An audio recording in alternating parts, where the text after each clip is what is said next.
Hello, everybody, and welcome to the Anime Limited podcast. It's been quite a while since we did one of these. It's been quite the year, but we're back, and we're back for a very special reason because it is Scotland Loves Anime time. We are actually coming to you from the past at the point where you are viewing or listening to this, because it's currently October the 3rd, and we are currently in the midst of the Glasgow leg of Scotland Loves Anime. But we've been tweaking things a little bit in terms of our jury deliberations this year for obvious reasons, to work around the current circumstances. So we have done all of our jury deliberations from a secret base in Glasgow. They all took place yesterday, Saturday, October the 2nd. And so here we are to talk about the results of those deliberations, talk a little bit about the films in competition at Scotland Loves Anime this year, and, just to have a general catch up about everything that went on. But before we get into that, of course, I would like to introduce our jury, or rather let them introduce themselves. So we'll go round our three-person jury because we, sadly, one of our jurors had to drop out at the last minute. But let's go round the virtual table, and we'll start off with Megan Ellis. Welcome to the podcast, and please tell us a little bit about yourself. Yeah, good morning, Andy. I'm Megan. I work as a sort of freelance journalist, rogue journalist, rogue sentence assembler. I write on anime, games, kind of anything kind of pop culture, tabletop gaming, that kind of thing as well, and occasionally even Dungeons and Dragons. So that's me. Fantastic. Welcome. So next up, we have Claire Forrest. Claire, tell us a little bit about yourself. Hi, Andy. My name is Claire. I am an illustrator. I illustrate comics and children's books. Fantastic. And then finally, for the jury, we have Suzanne Riley. Please let people know a little bit about yourself. Yeah, hello. So I'm also an animator and illustrator. I do a lot of explainer videos and character animation. Yeah, so that's basically me. Fantastic. And of course, we couldn't have a jury without somebody to corral them and push them into making decisions. And as per usual, our head jury is none other than Jonathan Clements. Hello. No introduction required. I don't think any introduction is really required. If you've been living in a cave and you don't know who the Scotland Loves Anime returning staff are, then I am indeed Jonathan Clements, jury chairman for the last 10 years, because I don't think we had a jury in the first year. Yes, very excited to have our first all-Scottish jury and first all-female jury. Yeah, indeed. And of course, last but not least, this podcast would not be complete without the festival director himself, Mr. Andrew Partridge. How are you doing, Andrew? I'm doing great. It is Sunday and I somehow feel still cogent and here, which I think is probably because we're not spinning plates with two different sets of guests. Actually, a really weird change, to be honest. It is. It's been very odd. And we've all felt, I think, quite palpably the absence of the Japanese this year, partly because we haven't had to run around looking after them for the first weekend, which has made our life a hell of a lot easier. Obviously, we're looking forward to having them back. 125 million Japanese people just turned off, but it would be it would be untrue to say that it hasn't made our life a lot easier this year. So as mentioned, things a little bit different this year. We have been in Glasgow for our jury deliberations, as Jonathan mentioned, an all-female jury and an all-local jury, just to make life easier with current events and restrictions around it. So for people who have seen these deliberations before and have kind of seen how the jury works before, typically we do this during the Edinburgh weekend, and we corral our jury of four into the screenings with the general public in Edinburgh. They sit through those four films and any others that they want to see, and then we all get together and talk about those films, and the jury come to their conclusions about it. This year, for all of the aforementioned reasons, we co-opted our secret base, as we have mentioned, and so our jury actually watched the four films one after the other on admittedly slightly uncomfortable seats, which whether that has altered their perception of these films, you can decide. But they've sat and watched all of those films in a different location to partake in these deliberations. So, like I say, something a little bit different from the norm. But the general gist of what we're doing is the same. The general voting is the same. So again, for people new to this, each juror gets 2 votes that they can dispense. They can give both of them to one of the 4 films in competition, or they can give one to one film and one to another. And then, of course, we toss up the final scores and hopefully have a clear winner. Maybe we don't. We'll talk about that in a little bit. But our 4 films in competition for this year were Sing a Bit of Harmony, Fortune Favours Lady Nikuko, Over the Sky, and BELLE. So we will be talking over each of those 4 films in turn here. Be warned at this point, there will probably be spoilers. We're talking about films. It's kind of unavoidable as part of that process. So if you're particularly sensitive to that, be warned. But otherwise, I guess we'll get cracking and start talking about these 4 films in the order in which they were viewed. So Sing a Bit of Harmony came first. That is the latest film from Yasuhiro Yoshiura, the director of Patama Inverted and Time of Eve, which I imagine quite a few people listening to this are probably familiar with, particularly in Patama Inverted's case. That became a little bit of an SLA classic. But Suzanne, I'm gonna throw this live hand grenades to you and ask for just kind of an elevator pitch and a quick synopsis of the film as you saw it. Yeah, so I found that actually some moments were quite heartfelt. About, I guess, a story about an AI that is obsessed with one girl. And yeah, so I found it like there was heartfelt moments, but then you realized how unnerving it was. Like, specifically, this is about a robot girl, an android girl that gets placed in a school in a community that experiments with technology. So when I hear AI obsessed with girl, I immediately assume it's some kind of male AI stalking her. And although there is an element of that as the story goes on, in fact it's supposed to be quite platonic, and the gender of the android is supposedly female, if that makes sense. But yes, Suze, you found it quite sinister.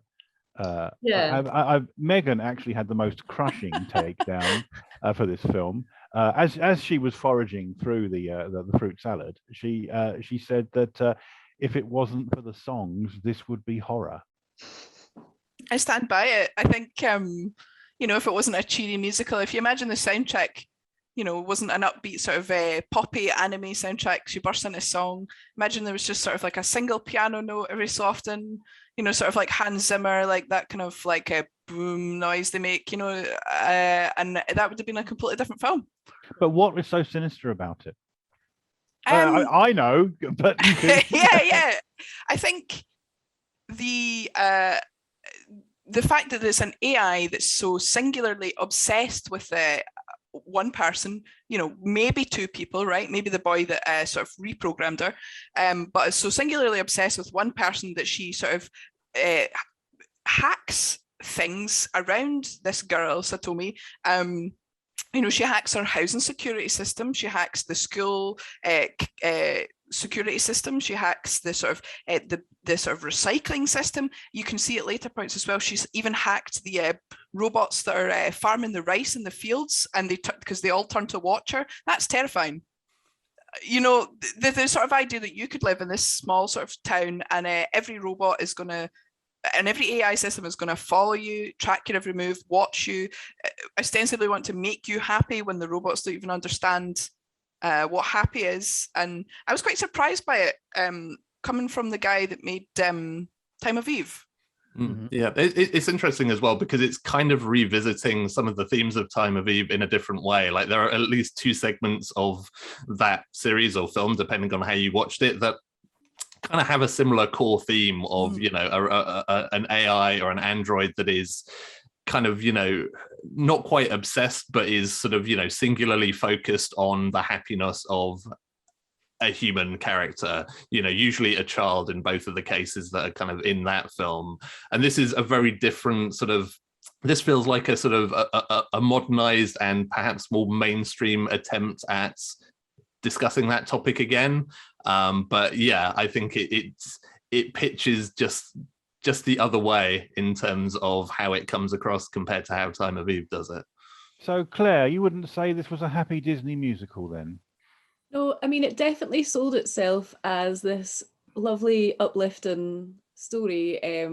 But there was a scene where the two young main characters are watching all the memory, the recordings of the machine, and seeing how obsessed it had been with following this young girl's life. And you know, they've got the big eyes, they look so moved and so touched by it, and I just kept thinking, if that was me, I'd be running for the hills. And I had the same sort of general feeling that I was watching the whole thing feeling more and more horrified, and slightly concerned that I was having the wrong physical reaction to this supposedly charming high school film. Well, I don't know if there's a right or a wrong reaction. I certainly feel that whatever Yasuhiro Yoshiura thought he was doing with this film, it did it very well.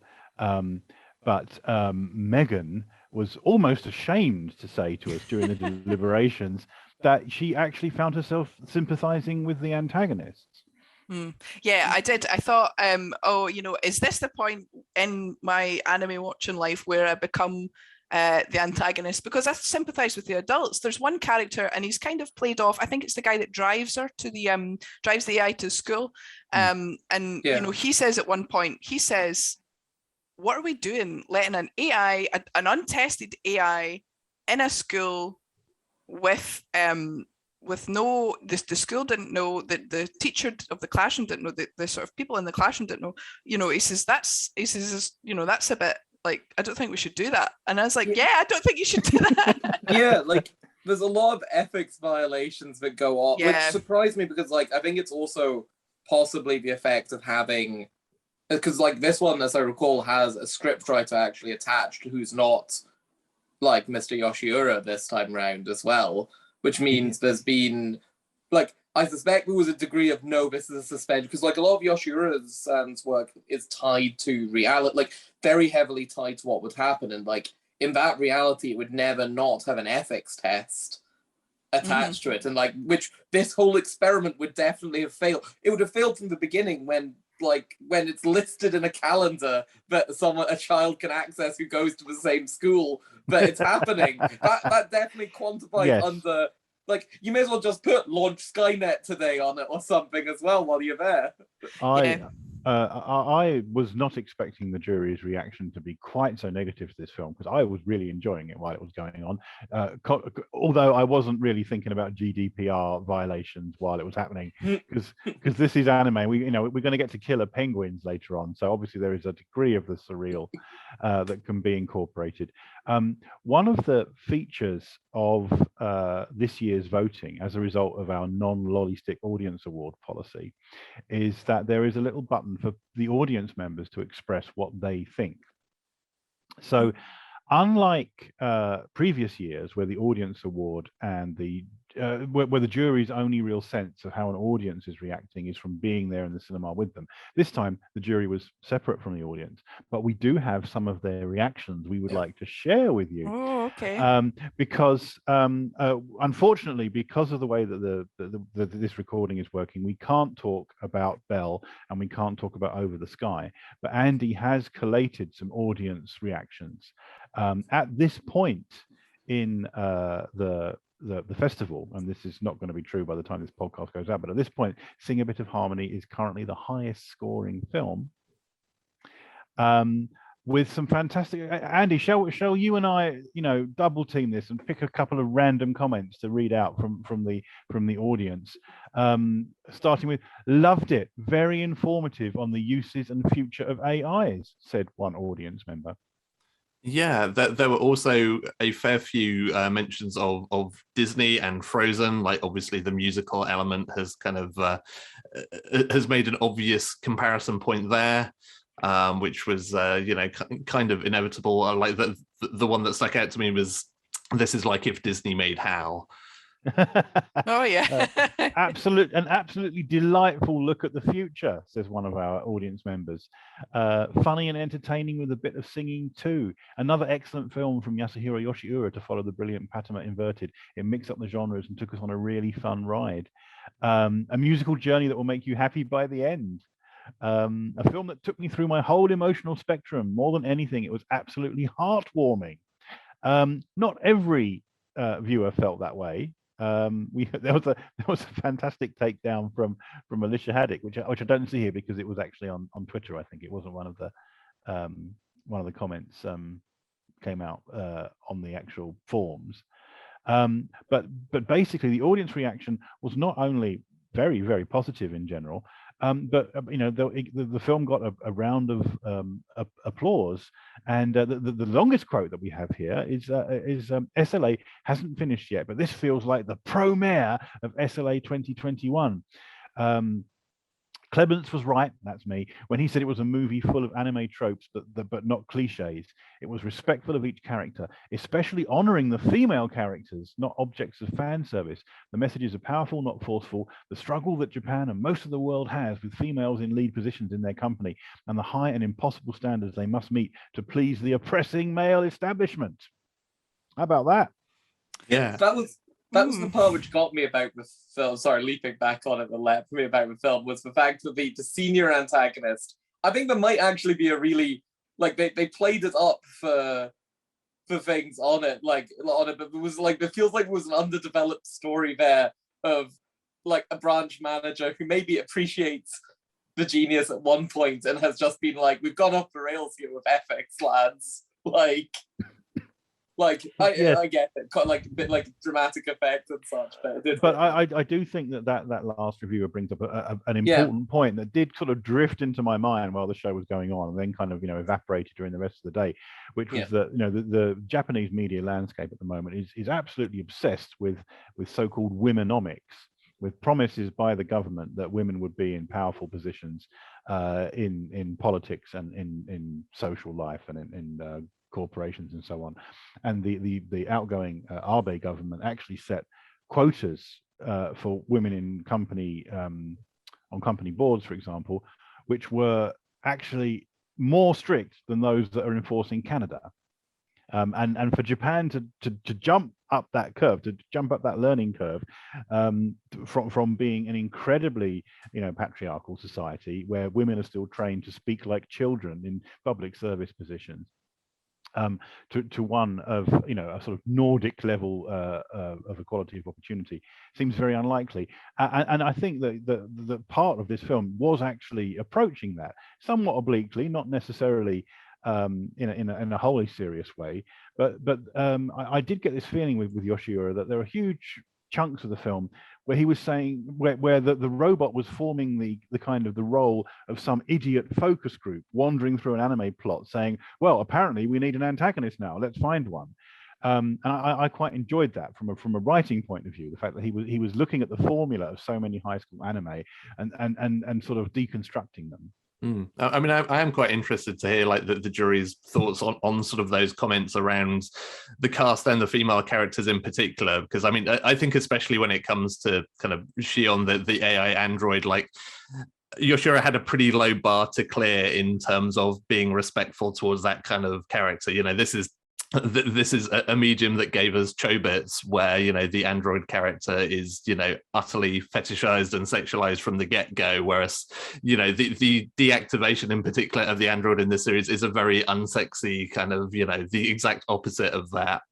But I'm quite curious, as to the jury's sort of feelings about the cast and the way that they were presented, and as Jonathan mentioned, kind of the issues around the whole kind of women in the workplace as well, how that was handled through their eyes. I think I really think it is a film that I will give a second watch, with all these things in mind. But I think we all spoke about it at the time afterwards.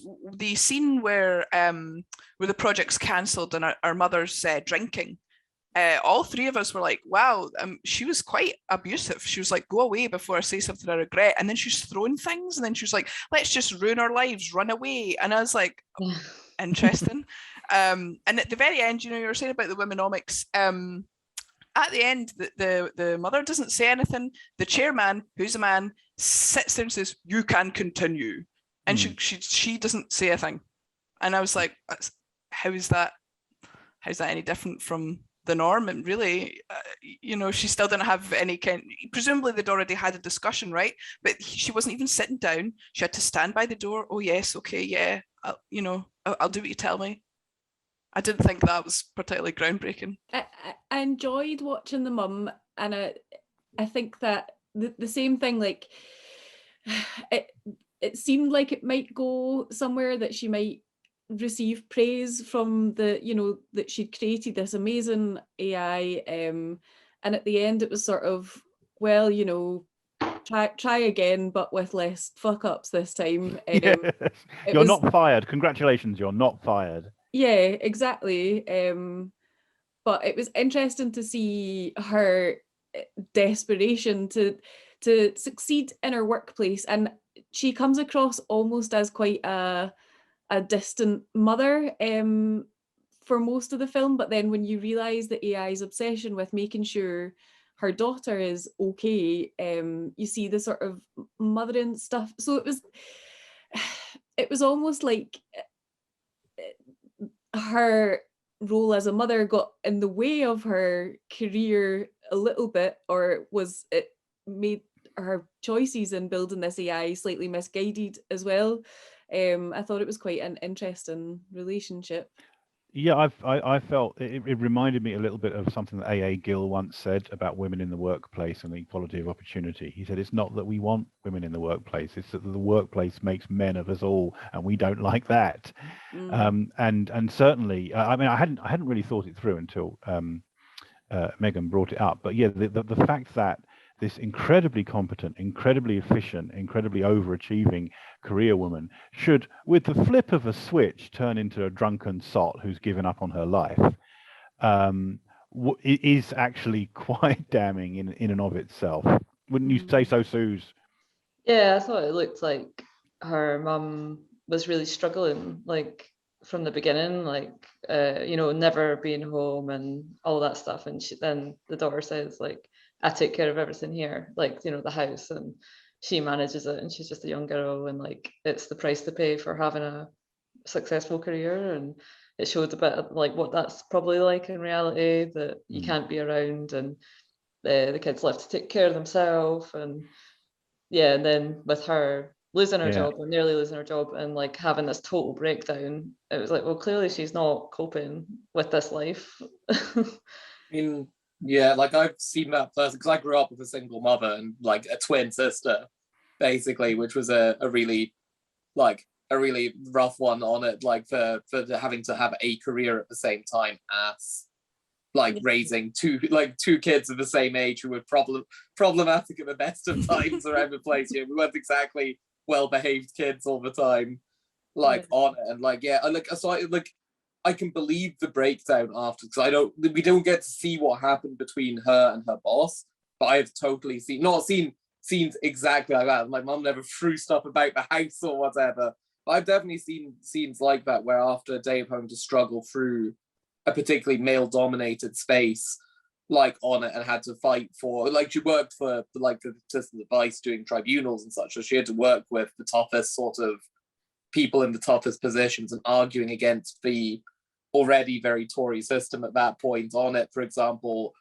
that they deserved the money they were due and such. And like that was, I can believe that she would have, like, it was an extreme breakdown, but I can believe also she's had a rough fight throughout to climb to where she is there. Yeah. And like, no, I agree with that. I think like it showed a picture of how hard it is to like obtain that kind of role, like, and have a family. And it does feel like a kind of a writing escape there, though, to say that this is almost a utopian future. It's just that this company is very unusual and old-fashioned, like, as well, because they did drop that in at one point in it. That did occur to me right at the beginning of the film. Actually, they set up in a very nice kind of montage at the beginning of the film that this place Hoshima, which is up in the kind of middle of Japan, a little island off the coast, was this kind of experimental place where they were trying out new bits of technology. So it wasn't necessarily like the rest of Japan, but there are robots working in the fields, and there's a robot driving a bus. And I suddenly thought, what do the people do? If the robots are doing everything, what are the people actually doing in this place? And that wasn't really addressed. Something that 2000 AD, the comic did quite a lot, was to say, well, when robots perform all of the jobs, then what exactly are the people doing? But apparently the people are still fighting over the corporate workplace and still driving kids to school, because apparently robots don't do that. But they can drive buses, which I did find a little bit weird. I don't know. I'm not quite sure if the AI was thought through all the way there, but the fact that it's an experimental, it's like a prototype area, does give you a lot of leeway there, a lot of writing out, as it were. I don't want to get too bogged down in these deeper issues in a film that is basically Ghost in the Shell meets Glee, because there is a lot of singing in it, and I think the singing was done very, very well. I'd like to point out, for example, one of my favorite bits where Shion, the AI, has got this idea in her head that the lead character is looking for, Satomi is looking for a handsome Prince Charming to save her, and therefore he must go to a ball, and so therefore they must go to the gym, and in the gym everyone's doing judo, and she's like, well, this must be dancing. And there's this lovely thing where she, for various reasons not worth going into now, the robot takes on the school judo champion, but it's done as a sort of samba. She thinks that they're dancing, and actually she's flinging him around. And I thought that was rather well done. I must admit, I'm not a fan of musicals at all.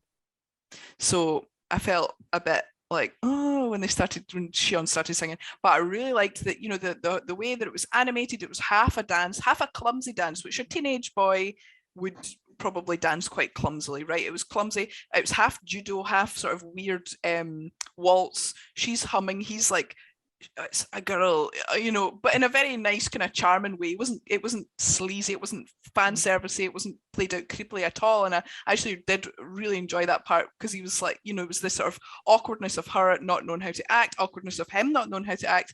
And I actually really liked his character in general, and his reactions to Shion and stuff. I thought that was more like what I would expect from Yoshura, to be honest. It was a nice relationship, and he's portrayed as he sort of can't quite manage to perform the way he wants to until he has this moment with her. And there's a scene later where she's not around, and he's taped her face onto the previous robot, because it was so it's such a changing point for him to have this interaction with her. So yeah, I thought that was a nice moment too. Yeah. There were quite a few like comedy moments, I thought, they did make me laugh out loud, like when he like bursts open for the first time, that like when she malfunctions. Actually, yes. Where it's like she's not well. Yeah. The malfunction was a lovely touch for those of you. I mean, well, hopefully you've all seen the film. Otherwise, we're giving away far too many spoilers at this point. But the robot kind of breaks down about 15 minutes into the film, and that would be a nice short film. And then they go, let's not tell anyone. Let's see if we can kind of bodge this together and keep going. And that's quite nice, because that kind of sets this kind of series of events in this chain of events in progress, which ends up bringing down Skynet by the end, but basically because someone doesn't want their school robot to not work. Yeah, back to like the mother-daughter relationship as well. I felt the fact that the mum had developed this robot in her career to almost do some of the stuff that she would be doing if she was not a working mother, and the fact that the daughter, when the robot breaks down at first, her reaction is to corral everybody to help her mum succeed, was just a really it was a nice thing as well. She mum thinks she's. It's quite postmodern in the sense that we put all this effort into making all these devices for ourselves, and all they do is let us do something that we could do anyway if we weren't wasting our time making all these devices.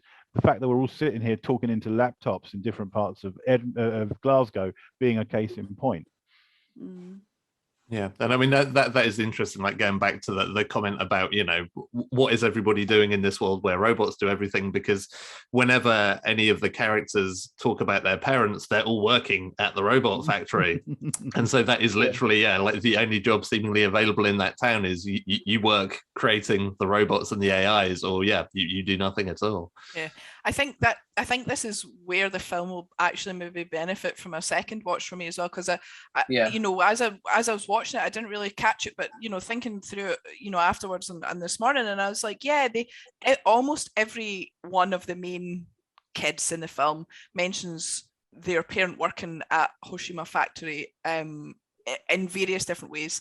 And they all have related worries about it. So, you know, they this is a spoiler, but they steal one of the father's ID cards to get in later. And she's like, oh, that could cost me his job. And obviously the main girl, her difficulty with her mother working there all the time. And I think, you know, some of the other kids say, oh yeah, you know, my parent does this, my parent does that. And I think, Claire, you had said it's like a factory town, you know, like what Amazon's trying to make. And I just think that, like, you know, going back and being like, oh yeah, all these kids are worried about their parents and their parents' jobs, and maybe that's the AI conflict, isn't it? Like, but I think it does need a second watch to pick that up. No, I just think it toes the line really well between optimism / propaganda. Like, you can look at it from one perspective and see that it's this really lovely, optimistic film about the benefits of AI, or you can look at it and see an absolute horror. But that doesn't make it an unpleasant or an unenjoyable watch. I thought that added to that sort of ambiguity between the two very opposing feelings from watching the film. We've been on this for quite a while, and we should move on to the other films as well. So just a quick note to say that the jury did not put any of their votes into this film. If I had been obliged to put my votes in as jury chairman, which I was not, I actually would have put one of them in for this film, because I did enjoy it very much, despite it being such a creepy dystopia, possibly, because I think that of the two films I would have voted for in this lineup, it and the one that ultimately won were both the best at being the films they wanted to be, if that makes sense. Absolutely. So yeah, on that note, let us move on to the next film. And spoilers, we're going to be talking about mother-daughter relationships a whole lot more, because next up on our lineup was Fortune Favors Lady Nikuko, which is a Studio 4C production directed by Ayumu Watanabe, who recent SLA goers may remember from Children of the Sea. It's also a standout here because it is the only one of the four films that is based on an existing work. It is an adaptation of a novel.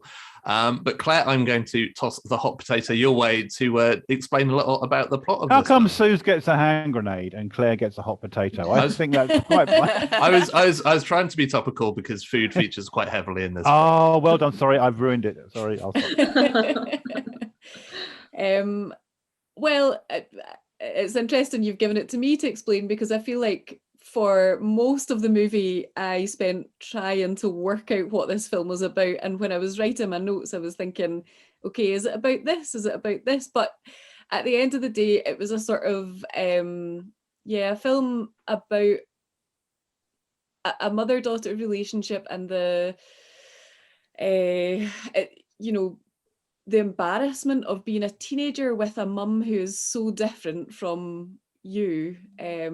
There was lots of kind of small plots within a larger film, but about moving from town to town, being a single mum, and being a young teenager, dealing with your embarrassing mother. And interestingly, I think the Lady Nikuko is the mother, even though this film is narrated by her daughter. Actually, both these women are actually called Kikuko. Nikuko, it means flesh girl, it's all fatty, if you like, and it seems to be a nickname that this woman has actively appropriated, actively adopted, so that people don't confuse her with a girl who happens to share the same name as her. Yes, they are kind of quite peripatetic. They're wandering around the country. They're living on a houseboat in this quite remote area, with very little prospects. And the mother figure is very much presented as a figure of fun by a daughter who is an unreliable narrator. I think that's very important to make that clear, that the daughter thinks that dogs and trees and houses talk to her, and she also thinks that her mother is a complete waste of space, but that may not be the whole story. Yeah, I think that at the beginning, the first sort of 5 minutes of the film, where they give you this very like bam bam bam of like Nikuko's like past, and it starts off, it's kind of funny, I think they cut the meat and she turns into like a fried chicken, and I was like, oh, here's Japan with the fat phobia, and she's very much, it's like she's like, and the sound effect that they use for her walking, it's like, as if she was an elephant, and it's like, and I thought immediately, I was like, right.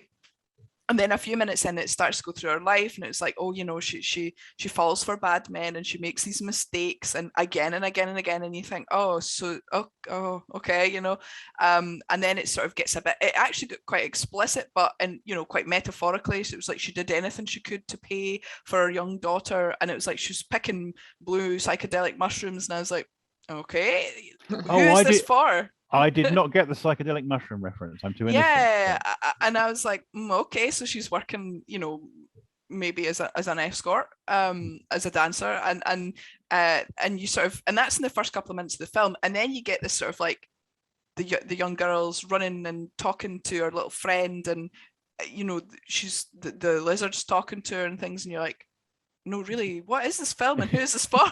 And it's in the first couple of minutes, and it was quite jarring, like. But Suze, you actually enjoyed the jarring nature as an animator. You enjoyed the fact that they were celebrating what animation could do. Yeah, like that kind of the style felt really loose, and it had these like such fun sequences, and creating like the borders around the frame that me and Claire talked about. They're just like has a really particular style to it. But yeah, I like those kind of styles that are loose. And it's not this rigid, like almost real world.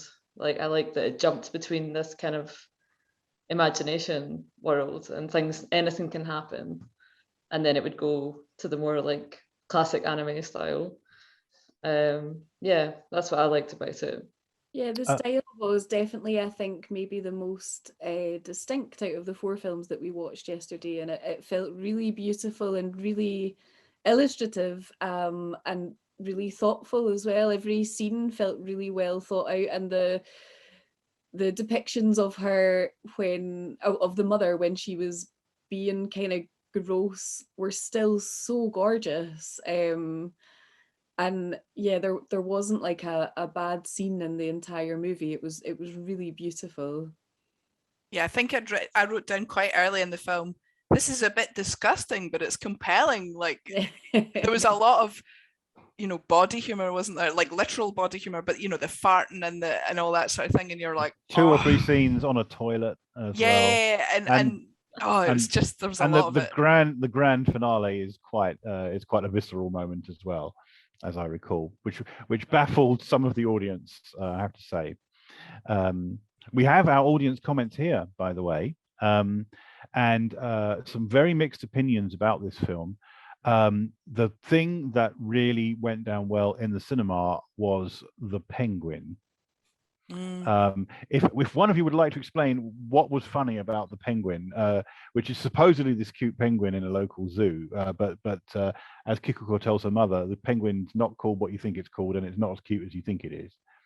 Yeah, I think that was one of the points of the animation that I picked up that I really enjoyed, was that they sort of say, oh, let's go and see the penguin, and the penguin gives this sort of like Zoolander over the shoulder like look, right? And it was really jarring, and it's horrible. It's a crusty old penguin that's in a rural aquarium, and it's like, it's like the reality, right, is that probably one single penguin in a small local aquarium isn't going to be this lovely, fantastical, beautiful creature. It was like kind of croaky and old and alone. Actually wants to kill everybody. That's the thing. The penguin twice, I think 2 or 3 times, it actually turns to the camera and says, I'm going to kill everybody. which is how, how I think a lot of pets end up feeling. But so anyway, so the Penguin was very popular. There were lots of people comments here. We've got, I love this film, the best I've seen at SLA this year so far. Emotional and funny, great animation, stellar voice acting. The characters were silly but had a sincere humanity to them.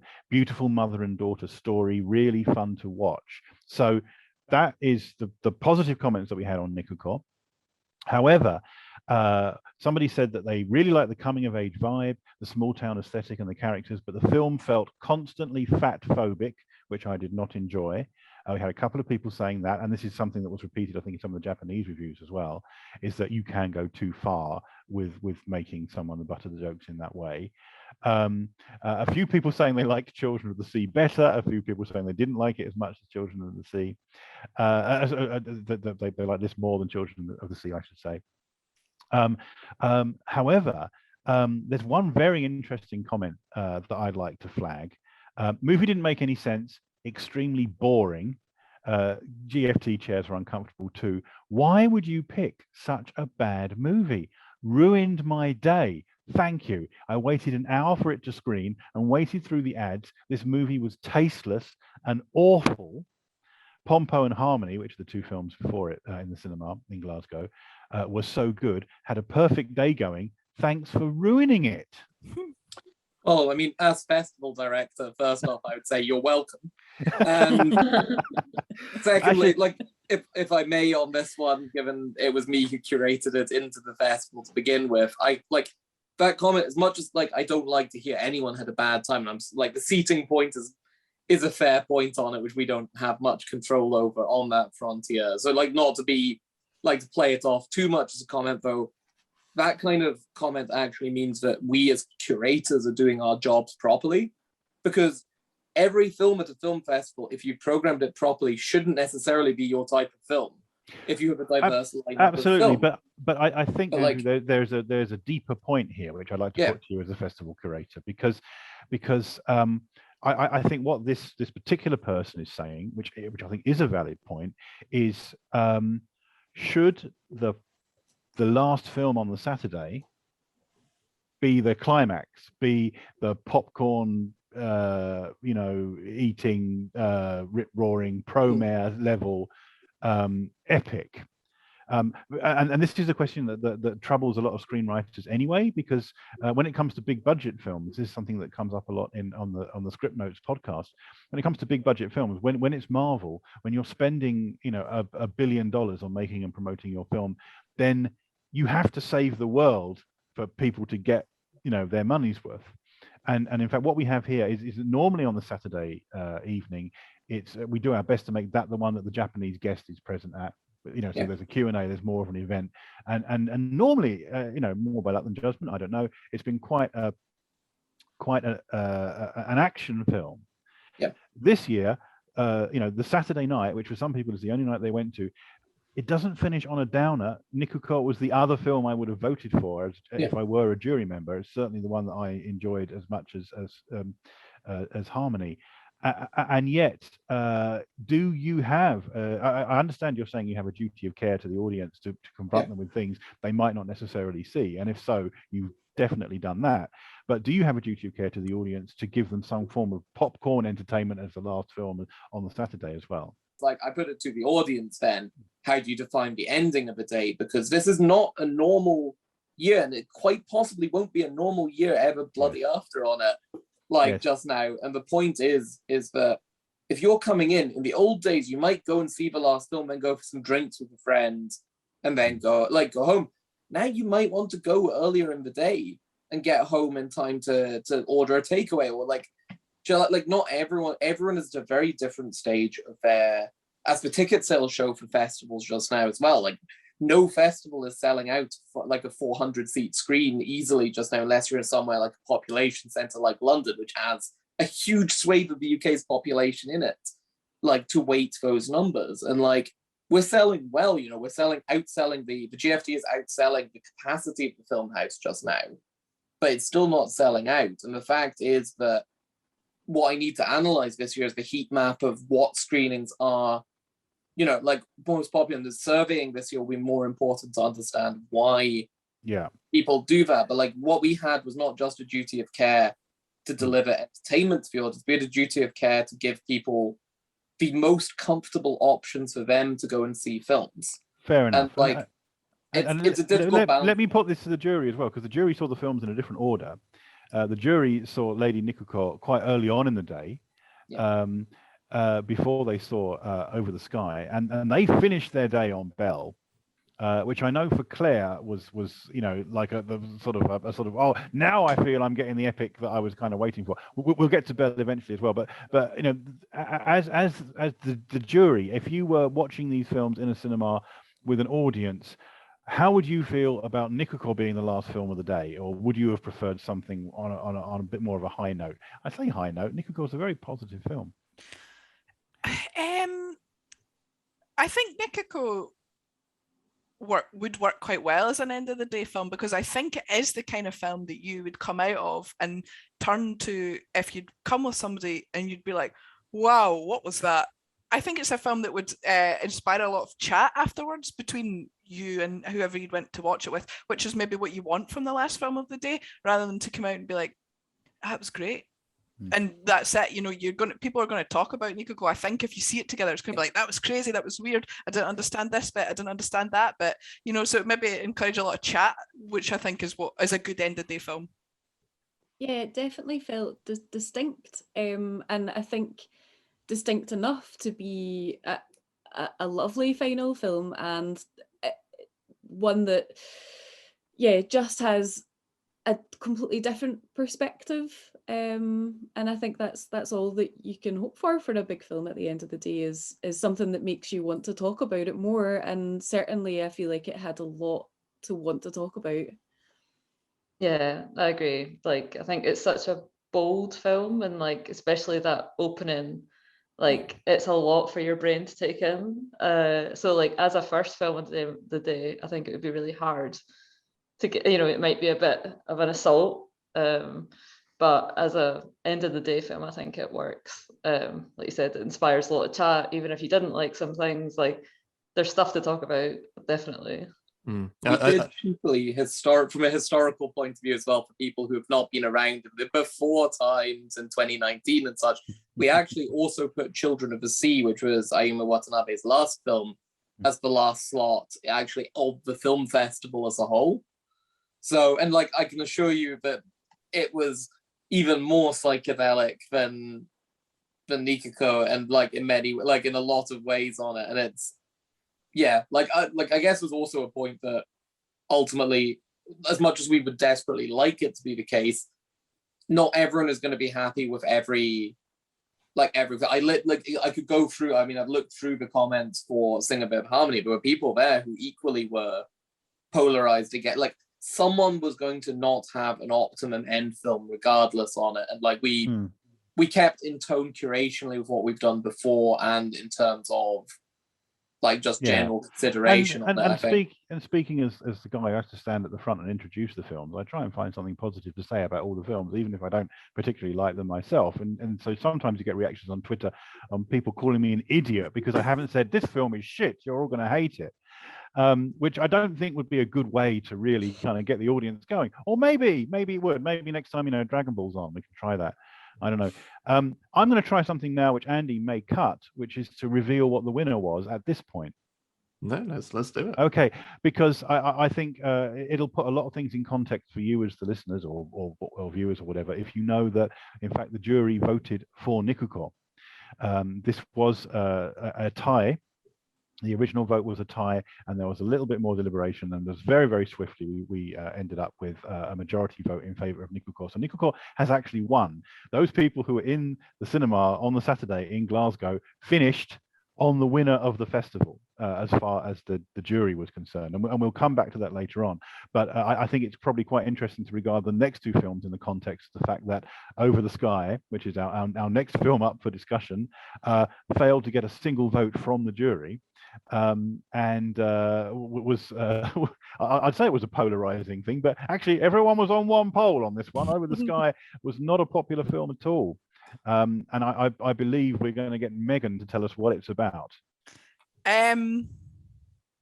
That's not much a hot potato or a hand grenade as like a sort of A turd. firework that doesn't go off, isn't it? Like a squib or whatever. So Over the Sky is about, well, it's a tourist advert for Ikebukuro, not. It's about a girl who finds herself in the sort of boundary between life and the afterlife, and she has this conflict of it's not my time to die. You know, that's quite a common story to tread, right? It's not my time to die, it's not my time to go yet, and there's a conflict between will she go to the afterlife or will she return to life, and the sort of conflict there is about the other characters trying to bring her back to life, and dealing with this sort of Requiem, who is a sort of figure of order, law and order, and I guess you'd say, you know, like he's maybe like death, right? And then you've got this mother goddess who's like a sort of overruling sort of person in it. And I think the easiest thing you could say about this film was that it was just extremely derivative.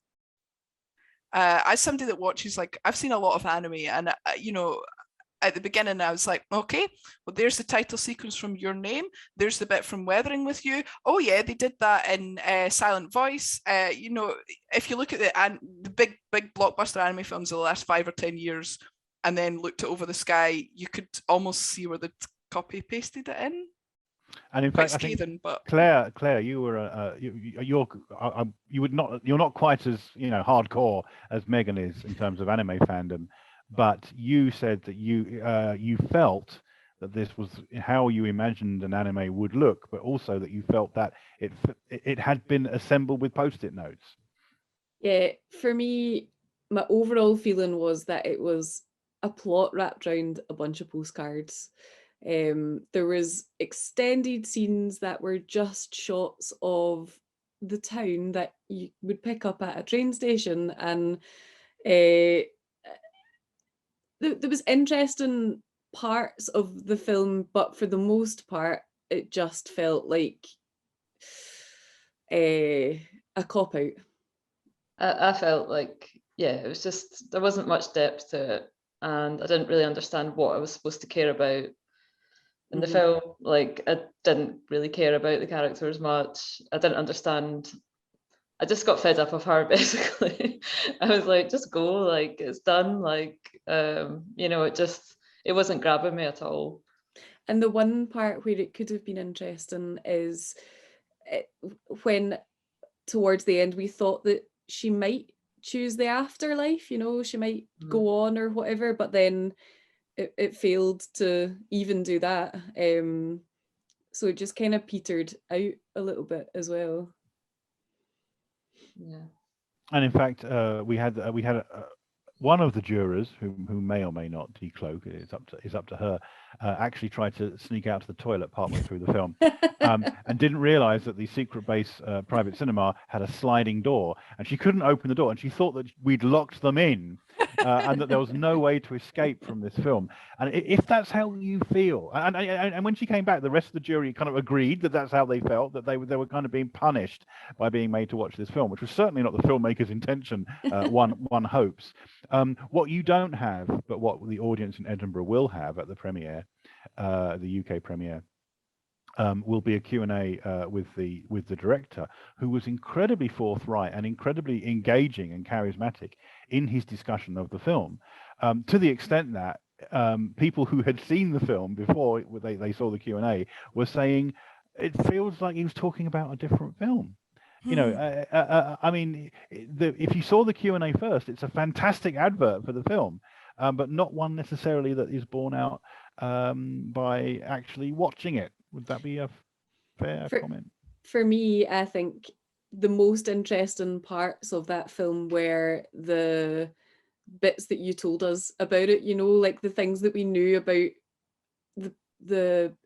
his perspective and what he wanted from the film, and the kind of backstory were more interesting than the film itself. Yeah, it's a very odd situation where the more you know about the director, the more interesting the film becomes, in the sense that he was an incredibly shy young man. He had terrible acne that he had to overcome. you get this sense that a lot of the film's treatment of shyness and of something which I thought was actually rather clever, if on the nose, was the way that people interact through their devices. So you don't just have people communicating with text, you have people flirting with their devices. The way that you first realize that the girl in the film has got a crush on this boy is the way she carefully frames him in a landscape scene she's trying to take on her camera, and you see people remembering with their devices as well. And these are all actually, rather well done. But I did get the sense that the animation seemed rather stretched on the big screen.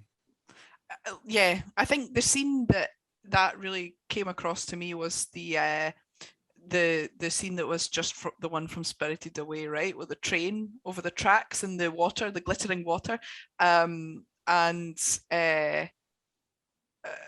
was nothing, there was no depth to that literally and sort of animation wise, and a lot of the sort of animation in general, I'm not an animator, but I thought, there was a lot of still montages. There was a lot of like reused movement. There was a lot of like points where just people were talking while facing each other like this, and there was nothing in the background. And if it was to be a story of retreading her precious memories to bring her back to life, then she didn't have very good memories.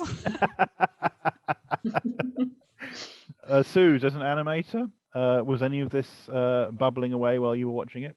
Yeah, there were definitely some scenes that, like the still montages. There was one where like they cut out the characters and had them flip up like a pop-up book. But it just, I feel bad saying it, but it did look quite rough. And actually, the thing is about the still montages is that we had still montages a lot in, I think, a few cropped up in Weathering with You, and a few cropped up in I Want to Eat Your Pancreas. And when we put it to one of the directors, so my first thought was, still montages, we're trying to save money, we're obviously doing this last, we run out. But last time I put that to one of the directors of one of these films from the last couple of years, they said, no, we did that deliberately for whatever reason. I can't remember what it was now. And it suddenly occurred to me that possibly even the still montages were themselves a ripoff from one of the recent hits. That they got, Weathering with You had a still montage at this point, so we're going to do one too. Which I think would only play to the kind of general cynicism with which this film appears to have been put together. And Megan brings up the sequence, which is, a blatant steal from Spirited Away. And I did find myself thinking, I wish we could have seen the meeting where these things were discussed. And did somebody say, no one is going to be going to the cinema who saw Spirited Away? That film is 20 years old. We can get away with this. We'll just do that scene again because it's really cool. Or did someone say, let's do that scene from Spirited Away because apparently we know when you're in a liminal space between worlds, it's a big lake with a railway track across it. Someone made a decision and said, we'll do that, and people will think it's cool. I can only assume, and I really don't understand that kind of mindset. And the weird thing is that when you hear the director talk about his film, and for those of you who weren't in the cinema, I presume this will be an extra on the Blu-ray. He is incredibly eloquent about so much stuff going on below the surface of this film that you do sit there thinking, maybe I should watch it again. Maybe I must have missed something. Yeah, I think the thing that really struck me the most was like the main character, the girl. They didn't even give her a surname.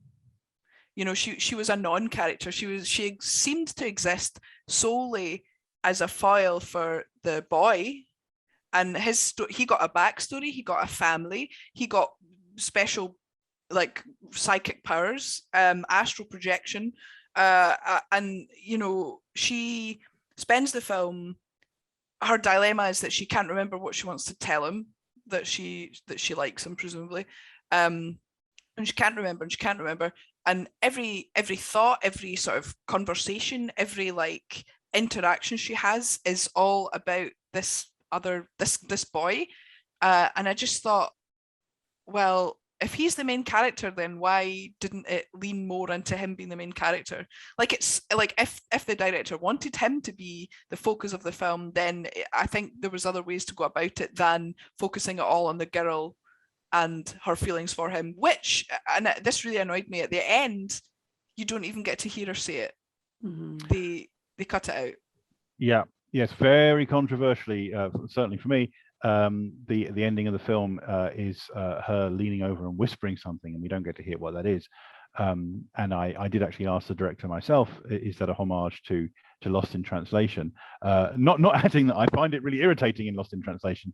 And I did mention this to the jury yesterday in the deliberations as well, because this is something that comes up a lot with the interviews that we do with people, where we say, okay, we spent £5,000 flying you over. We've entertained you for 3 days. We put you up for the premiere of your film. We put you on the stage. What do you mean in this scene? And they go, oh, that's for the audience to decide. And you're like, no, it's not for the audience to decide. You've made this. You must have some kind of point to make. And I don't know if it's me being overly pushy in seeking to have things explained to me, or overly stupid or something. I don't need to be spoon-fed. But don't ask me to make up my own ending, because I do that for a living, and I don't need to pay you 15 quid to see your film. Yeah, I don't feel like it added anything to it. Like, it wasn't appropriate. Well, I mean, the director, in his defense, said that they did actually, he didn't write a line, but he asked the actress to improvise one, and she did. But he then never listened to the line. He said that line exists. There is literally something that she said, but even I don't know what it was. Yeah, it's just more frustrating, isn't it? Yeah, the overall feeling from that is, what's the point? Okay. He is a very young director, and this is his first film, and I'm not quite sure how he made the leap so quickly from a relatively short TV show to directing his own film. So I think that he may well be coming back in the future, but hopefully, I think with a little bit more guidance at the storylining stage about where his film should be going. I think out of all the films, this is the one that I definitely wouldn't watch again. I don't think it requires a second watch. I'm not convinced that there's much deeper to it. It was what it was, and that's fine. Shall we move on to Bell, which I was expecting to be pretty much a shoo-in before any of us had seen it. Bell being Mamoru Hosoda's follow-up to Mirai. Certainly for a lot of people, it's going to be the highlight of the festival. It was originally the mystery film at Edinburgh, because we weren't sure that we'd actually get it in time, and when it did turn out and to be the actual mystery film, it sold out very swiftly to many audience members, many regulars' annoyance, because there's a bit of a fight to see it. In the final deliberations, the initial vote was 3 votes for Lady Nikuko, 3 votes for Bell. So clearly the jurors liked it enough to split 50-50 on it, but not enough to finally vote for it in the end. Andy, who are we going to get to tell us what Bell's actually about? Well, I think we're going to circle back around, and I'm going to throw the speaker-laden whale in Suze's direction to tell us a little bit about the synopsis of Bell. Yeah, so to me, Bell was a film about like anonymity on the internet, and this introduces this world. It's like an app that you can create your own avatar, but it's based on your physical soul, based on your soul, isn't it really? Yeah, and then it produces the character, and that reflects on your past and your mental state and all these, and it produces a character. And you can be someone else there. So it focuses on the main character, a girl, high school girl, and she has lost her mum. So there's a bit of story there, and she doesn't have a good relationship with her dad, and she is able to become this superstar in this other reality. And yeah, I think I feel that the story got a little bit lost later on for me. Because then it becomes about this other character, the boy, the beast, and who that person is, and you're wondering if it's the boy at school, what's the identity of that character.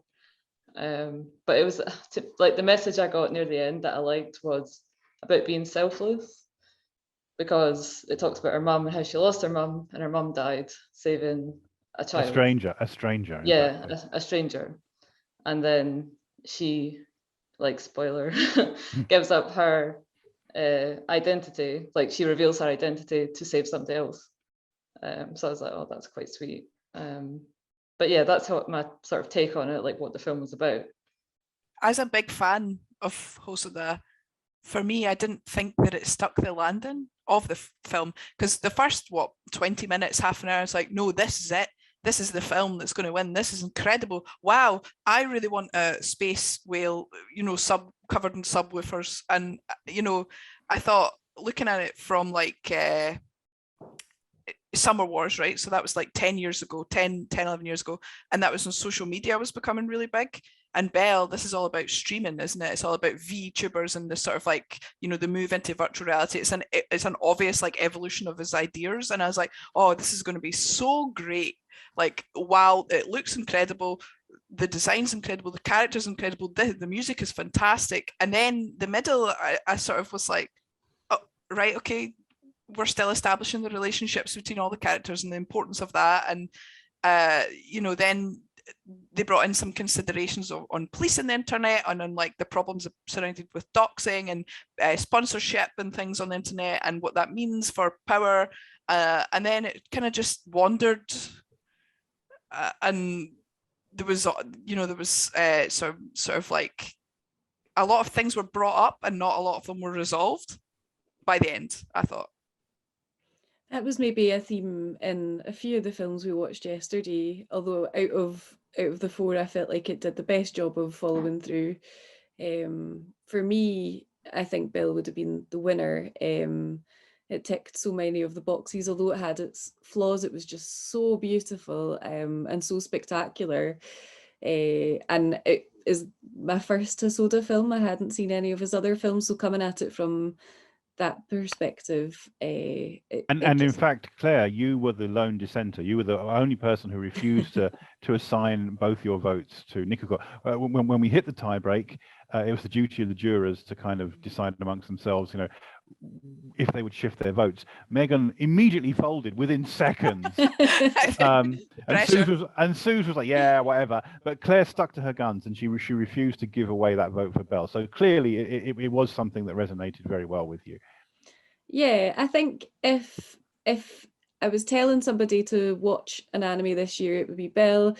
I think it was it was definitely the most kind of cohesive film. It was just so beautiful. I think there was a lot of nuances to do with that mother-daughter relationship and the fact that she couldn't find her voice in real life. Part of the story was her mum and her singing, her mum teaching her how to sing, and they had this like sort of lovely lyrical childhood. And then after her mum died, she remains part of the choir that her mum belonged to, but she hides under the table to be part of it. She can't do it. And then this alter ego that she has online is all the dreams that she maybe has for herself that she just can't have in her real life, and it's a way for her to express those without the pressure of her daily life. And I also really enjoyed the little community of women in the choir. The women in the choir, it took me a while to work out what was going on there. And I having just recently seen Mayor of Easttown, which is about a woman who's never left her hometown.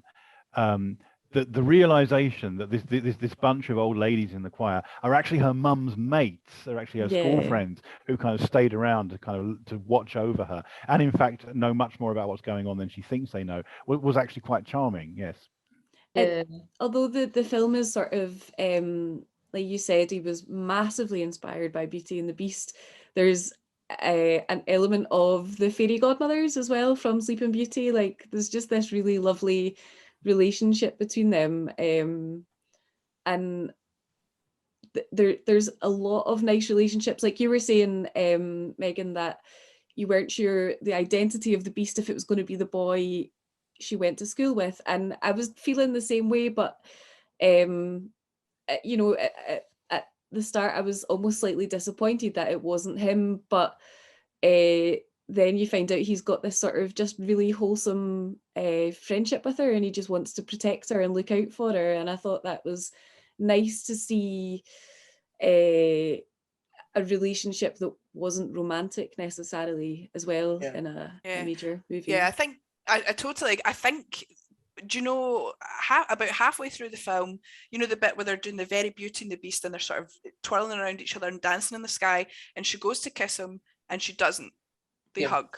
At that moment, I was like, the Beast is her dad. I was like, he's done it. You know, I was like, you know, when they don't, and they have this platonic moment instead where they hug, and I thought it's the dad, because her and the dad have this like, they have this thing, do you want to eat? No. And they don't do that sort of traditional, like, you know, Tadaima, I'm home. There's not this sense of family between them. It's obviously broken with the loss of the mother, right? And I really thought, oh, that's his bruises. They make a big deal of the bruises being like wounds. And you realize quite early on it's not maybe physical wounds, it's maybe emotional wounds. And I thought, this is the emotional wounds of the dad, and they keep increasing. And I thought, oh, it's because she keeps rejecting him. And I thought, this is, you know, they're really going to explore this idea of, you know, non Hasoda, right? I thought he's exploring family again. And I thought, wow, you know, as soon as they didn't kiss, and I really thought, oh, that's because it's the dad, and obviously that would be strange.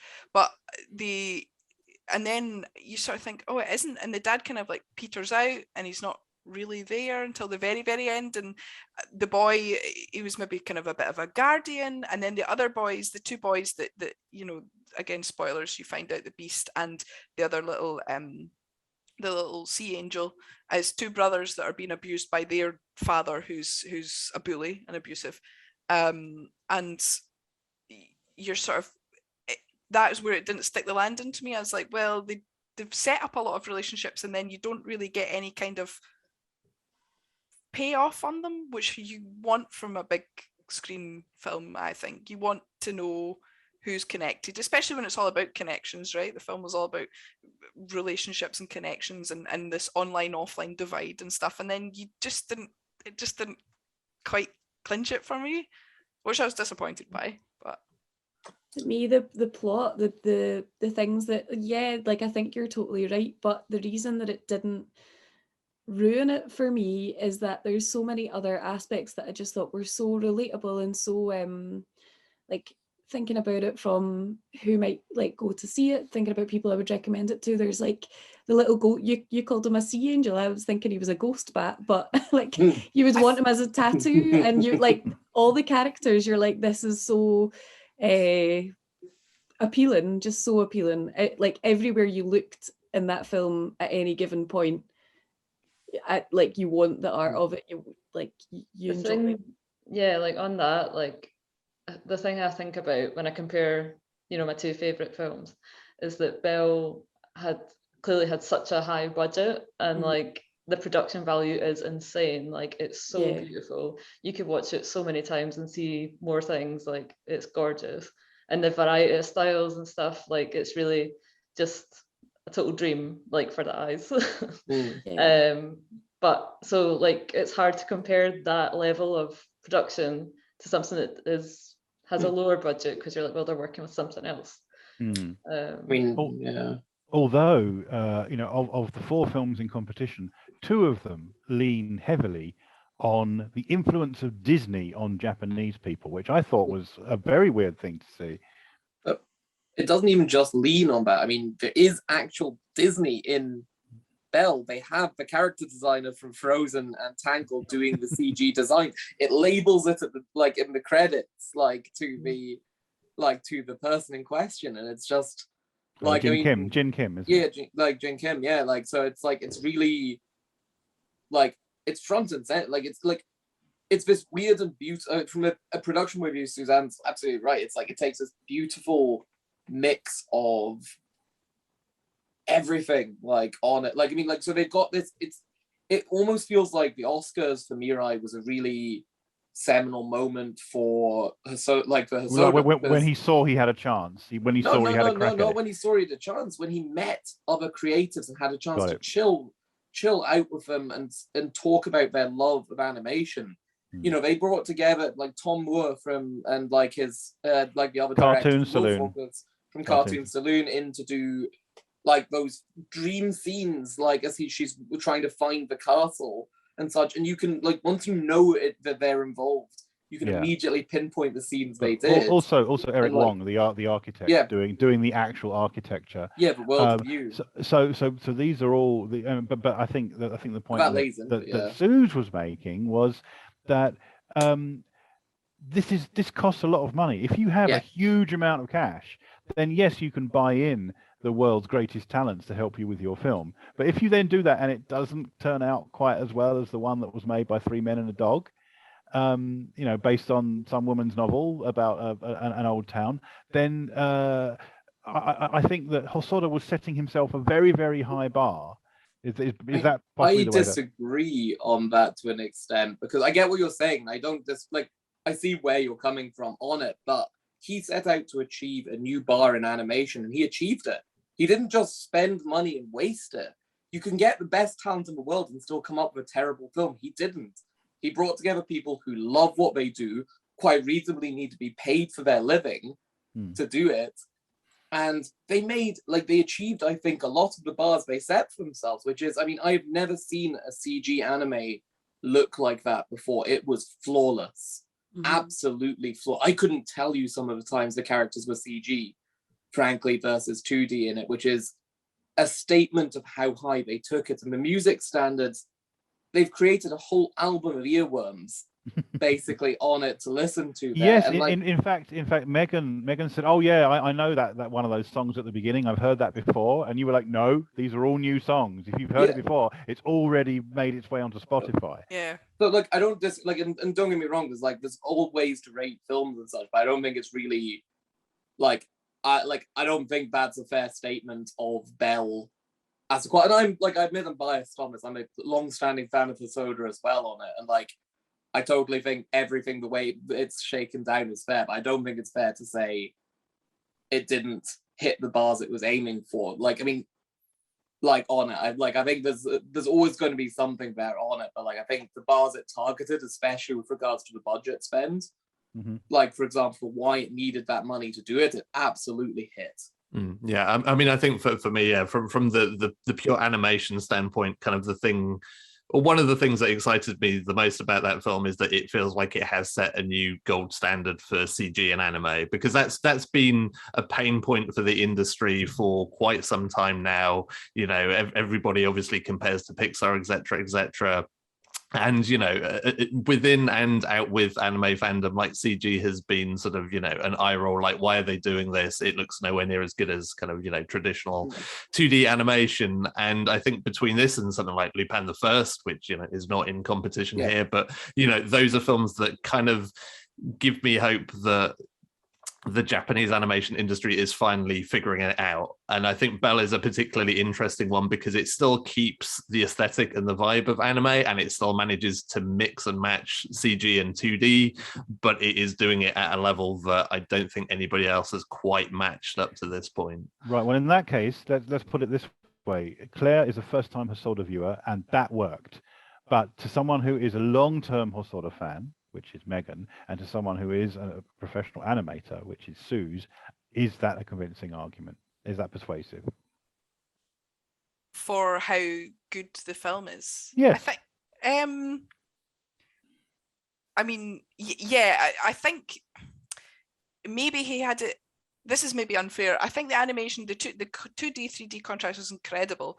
I think he maybe had it a little bit easier than some other some other films will have it by having that clear separation between the real world and a digital world, right? So he was very clearly able to sort of be like, this is a digital world, so it's going to look different from reality, and he was able to set that up. But then he did start mixing and matching it in, later in the film, and there was points where you were like, is this 2D, is this 3D? I thought it was a convincing argument, and that it's probably one of the best looking anime films I've ever seen.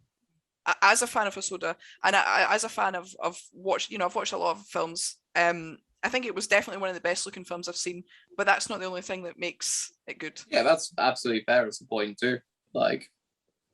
And it was one of the best sounding ones. I mean, like you said, I was like, the song at the start, I was like, I love this song. I listen to this all the time. Wow, how did they get the rights to put that in? And then you're like, oh no, they made it for us. Like, no way. I thought it was genuinely, I came to it completely separately from Bell, which maybe just, you know, proves that it is a real earworm if you can enjoy it completely separately from the film, the soundtrack.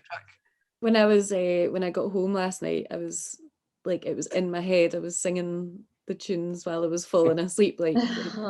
But for me, like, I just think out of all the films, Belle ticked all the boxes the most. Like, if you were looking at it from an art perspective, if you're looking at it from a musical perspective, if you're looking at it from how moving was the plot, I think it and Nikuko, it was close, but I think overall it won on across the board for me out of all. And Nikuko was beautiful, and like, I appreciate what you're saying, Suze, about the fact that it's an entirely different level of production standards, and it was really beautiful for the constraints it had. But yeah, the minute Belle started, I felt like it knocked it out of the park, really. Yeah, I think it's your experience of it, and that's the main thing. Like, for me, Belle was visually amazing, and I really enjoyed it. I was entertained the whole time. But with Nikuko, I felt like I was visually really inspired as well. And I was really enriched watching it, like the story, like, you know, I felt like, you know, I just really enjoyed that. It gave me something extra. Yeah, I think the story of Nikuko, even though it was disgusting, right, and there was a lot of you know, parts of it were problematic in terms of the fat phobia, and there was some other characters that weren't portrayed particularly well. Something that none of us mentioned was the grotesque foreigners. Yeah, the foreigner. Yeah. Literally like a gorilla. But it was moving, and I think you know, really touching, really moving. It felt like it resonated really well, and the story and Belle, I was like, that looked amazing. But I didn't feel that same emotional movement, and maybe that is because we've all seen Beauty and the Beast, and we've all seen Disney films and stuff before, so maybe it didn't have the same sort of, it wasn't it didn't have the same emotional resonance because we've seen that story before.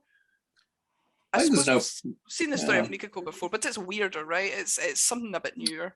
I mean, have we seen the story of Nikuko really before is the other question I'd ask on it. Well, I on that note, I would say that the surprising thing about Nikuko is not that it's not the story, it's that it's animated. Because I really felt that this was something that would normally be a TV movie of the week. It would be live action. It would be paid for by the Ishinomaki Tourist Board, and they'd shoot it with one OB unit, with, you know, some, you know, talento of the day, and it wouldn't be very good, and no one would watch it. But by putting Yoshimoto Kogyo, this huge Osaka talent agency, behind it, by putting incredibly heavy hitters behind it, by putting Saturday primetime TV big hitters behind this film in so many of the roles and animating it, what they've effectively done is they've made an animated film in Japan that is not for anime fans at all. I mean, this I think is going to be the ongoing problem with selling Nikuko to the kind of people who normally buy anime, is that this is for the Japanese mainstream. It is not for the otaku audience, and I think that's going to make it quite a difficult sell. It doesn't mean it's a bad film in any way, but it's not the kind of film that normally shows up in anime, which is why I applaud it showing up in this festival at all. I mean, like, I think Sue's also brought up some good points as well, comparing the two, like Belle and like Nikuko as well on it. Like, it's like both can be good in their own ways, but it's like it's what makes the film for you and your experience with it. But Matt, and like I've seen this with Nikuko across festivals actually so far that it's appeared that it has resonated like pretty well. But like there are some films that just fit a festival absolutely perfectly, like in terms of the experience that you're getting, and you're seeing something that's new and may not be in mainstream. It's what Scotland's Anime lives for, basically, as well. Like all film festivals do, is to, like, a film like Belle will do like perfectly well, like extremely well, I think, actually, in the mainstream audience, like on its own. I think something like Nikuko will. In many ways, Belle is also a film not merely for the otaku audience. Yeah, like it's absolutely. I mean, it lives up to that target they set of trying to reach. Like Disney level standards basically on it, I think. And like as a result, it has a lot of things with it. When you put it in a festival environment, like, and there's a work, like a body of works behind it to compare to, like it makes a different kind of experience as well, I think. Which... I think one of the things that I would compare them to is that BELLE is extremely current. Right, it's, you know, the Ariana Grande did that concert in Fortnite that was very reminiscent of the Belle and the Whale, and you know, it was very, you know, it's extremely like razor edge, isn't it, with the whole digital identity and the VTubers and things. Lady Nikuko, it felt completely timeless. Like when was that film set? You know, there's that weird bit with a robot for like one scene, but that film could have been set 20, 30, 10 years ago, could be now, could be 10 years in the future, and you know, they were just completely different in the fact that Belle was like, okay, this is a film of 2021, but Nikuko is, you know, could be a film set now, in the past. It could be set in 1982. It could, yeah, it could be set at the same time as Chie the Brat, which is the film that I mentioned, which Isao Takahata made in the 1980s, which was a very, very similar story, and which this film occasionally pastiches. I don't think we mentioned the Totoro references, for example, in Nikuko as well, which are there to, you know, as a little thing for people to mention. But yes, it is indeed very timeless, unlike my hotel room, which I'm going to be thrown out of in 26 minutes. So, so perhaps, Andy, we should move up to wrap up. Yeah, absolutely. Yeah, I think we've gone through all of these films in a fair amount of depth. So yeah, as mentioned, Fortune Favours Lady Nikuko ended up being the winner of our audience award for this year. After jury award. The jury award, yes, not the audience award. So we don't know what's won the audience award yet. We'll be at this stage. We have no idea. Yeah.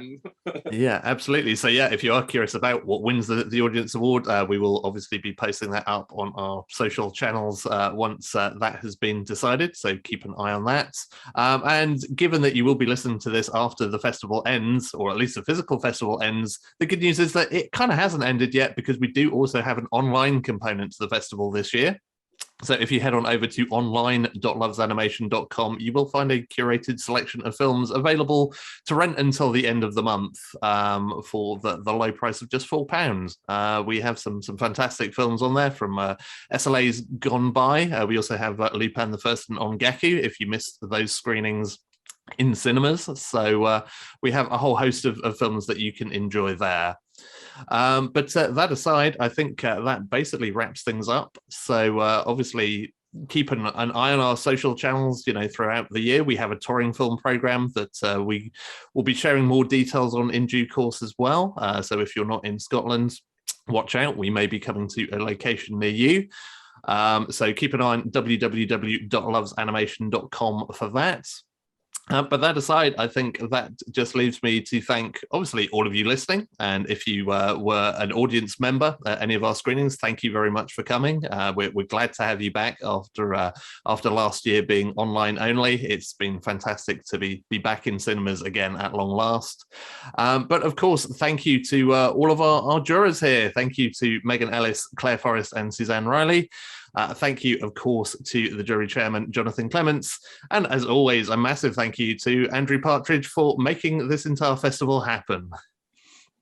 So, yeah, thank you, of course, for listening as well. That is all we have time for. So take care, and hopefully we'll be back very soon with more podcasts. So take care, and we'll talk to you again very shortly.